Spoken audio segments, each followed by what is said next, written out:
Shalom, shalom, frères et sœurs en Christ, et bienvenue à la Rhapsodie du mercredi 30 mars 2022. Rhapsodie écrite par le pasteur Chris Oyakilome, et la lecture vous est offerte par les vérités de l'Évangile. Le thème d'aujourd'hui est « Puiser des sources du salut ». Et le verset de Ésaïe 12, verset 3, qui dit « Vous puiserez de l'eau avec joie aux sources du salut ». Alléluia. Le pasteur Chris dit « Je me suis décidé il y a des années, alors que j'étais encore étudiant, à toujours être heureux. J'ai découvert tôt dans la parole que personne n'avait été envoyé pour me rendre heureux.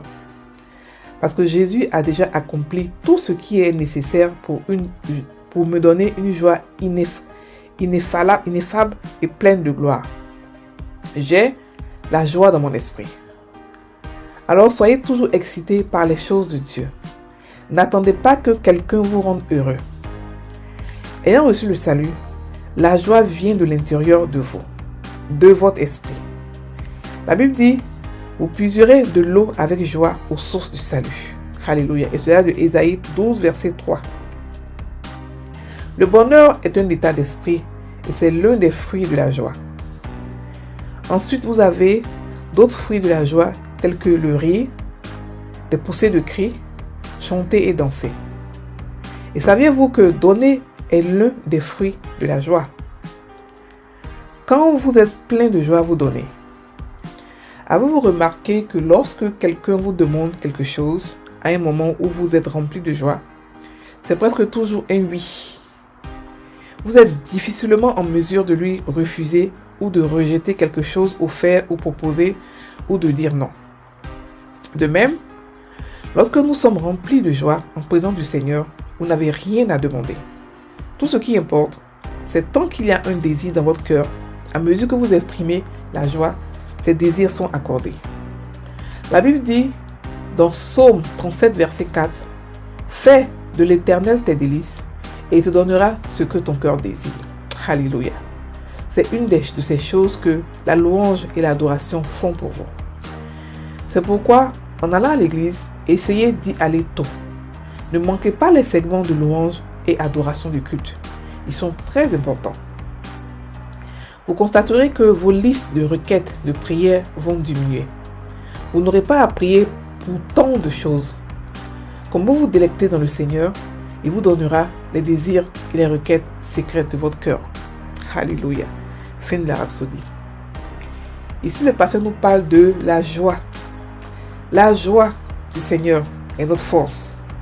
Il nous explique que l'un des fruits de l'esprit est la joie. Et que la joie est un choix.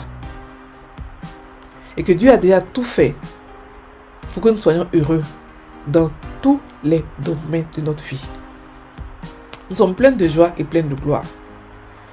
Et nous pouvons être joyeux tout le temps. Que notre joie ne dépend de personne à part nous seuls. Nous ne pouvons pas dire que nous ne pouvons pas laisser les situations enlever notre joie. Parce que la joie du Seigneur est notre force. C'est-à-dire que la joie que Dieu nous donne, c'est ça qui fait qu'on peut affronter les difficultés sereinement, sans paniquer, avec beaucoup de joie et de paix. Alléluia. Donc, il nous explique que Ésaïe 12, verset 3 nous dit « Vous puiserez de l'eau avec joie aux sources du salut. » Ça veut dire quoi? Ça veut dire que là où nous sommes, nous avons le salut. Là où nous sommes actuellement à Sion, il y a de la joie à gogo. Et nous pouvons avoir cette joie-là quand nous voulons, à n'importe quel moment. Ça dépend de nous. Par exemple, il y a une situation qui arrive, qui vous choque, mais vous avez le pouvoir de surmonter cette situation par votre joie. Vous avez le pouvoir de décider que je vais laisser cette situation m'affecter ou je vais laisser cette situation, je vais être plus au-dessus de cette situation. Et il nous explique qu'il y a d'autres fruits de la joie qui sont le rire, le pousser des cris, chanter et danser. Et qu'il nous explique aussi que ce sont des manifestations de la joie. Il nous explique aussi que donner est l'un des fruits de la joie. Parce que lorsque nous sommes en joie, c'est pratiquement impossible de refuser. C'est pour ça que Jésus disait que tu nous exauces, tu m'exauces toujours. Parce qu'il sait que Dieu est un Dieu qui est tout le temps dans la joie. Donc il donne toujours. Mais lorsque vous êtes dans l'amertume, lorsque vous n'êtes pas dans la joie, votre réponse est non, non et non. Et beaucoup de chrétiens croient que Dieu est un Dieu qui est tellement méchant qu'il ne fait que refuser.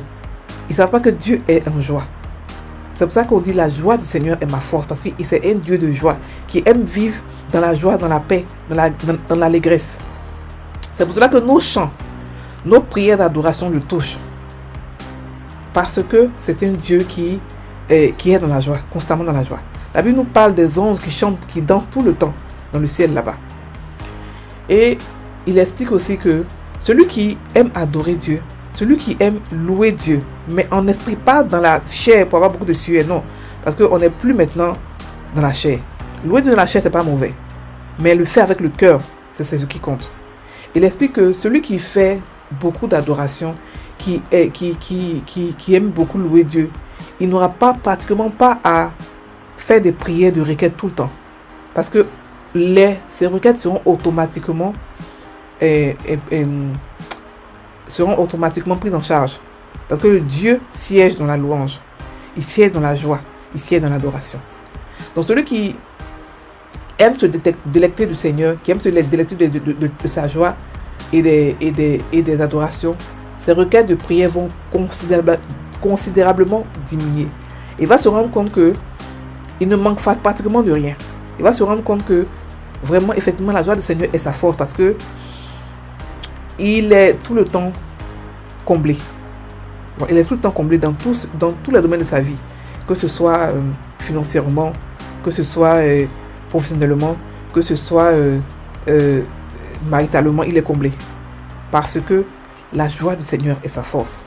Et il a décidé d'être tout le temps en joie. Frères et sœurs en Christ, lorsqu'on parle de fruits dans la Bible, ça veut dire que ça nous importe à nous de faire grandir cela. Et la joie est un fruit. La joie est une décision. Ça veut dire que Dieu a mis en nous la joie lorsqu'on est né de nouveau. Cette joie-là, c'est nous qui devons la faire grandir. De la même manière qu'on doit faire grandir la foi, de la même manière on doit faire grandir la joie aussi. Alléluia. Donc, c'est ce que, grosso modo, il nous dit aujourd'hui. Et il dit dans Psaume 37, verset 4, dit: fais de l'Éternel tes délices et il te donnera ce que ton cœur désire. Ça veut dire quoi? Ça veut dire que tu aimes être avec Dieu. Tu aimes l'adorer, tu aimes le louer, tu aimes le fouiller dans sa parole, tu aimes méditer, tu aimes étudier sa parole, tu aimes évangéliser. C'est-à-dire qu'il est ton premier amour. Et il te donnera ce que ton cœur désire. Tu n'auras pas à faire beaucoup d'efforts. Tu n'auras pas à supplier Dieu pour des choses et ça vont se passer facilement. Notre vie est une vie de repos. La rapide d'avant-hier ou hier, je ne sais plus trop, nous disait que nous vivons dans le repos de Dieu. On ne fait pas beaucoup d'efforts. Ça ne veut pas dire qu'on est des paresseux, mais ça veut seulement dire que on a des courts chemins qu'on peut avoir pour régler des problèmes. L'adoration, la louange fait partie de ces courts chemins-là que vous pouvez utiliser pour pouvoir régler tous vos problèmes, sans exception. Parce que Dieu veut qu'on soit épanoui dans tous les domaines de notre vie. Alléluia. Donc, frères et sœurs en Christ, soyez bénis. On va faire la confession qui dit: je suis toujours joyeux et exubérant de louanges, sachant que lorsque je fais de l'Éternel mes délices, il m'accorde tous les désirs et les requêtes secrètes de mon cœur.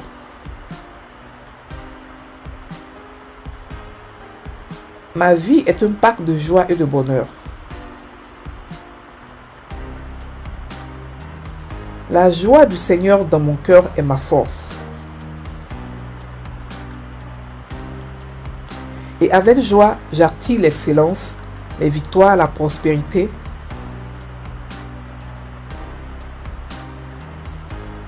la paix, le succès, la santé et d'autres bénédictions merveilleuses.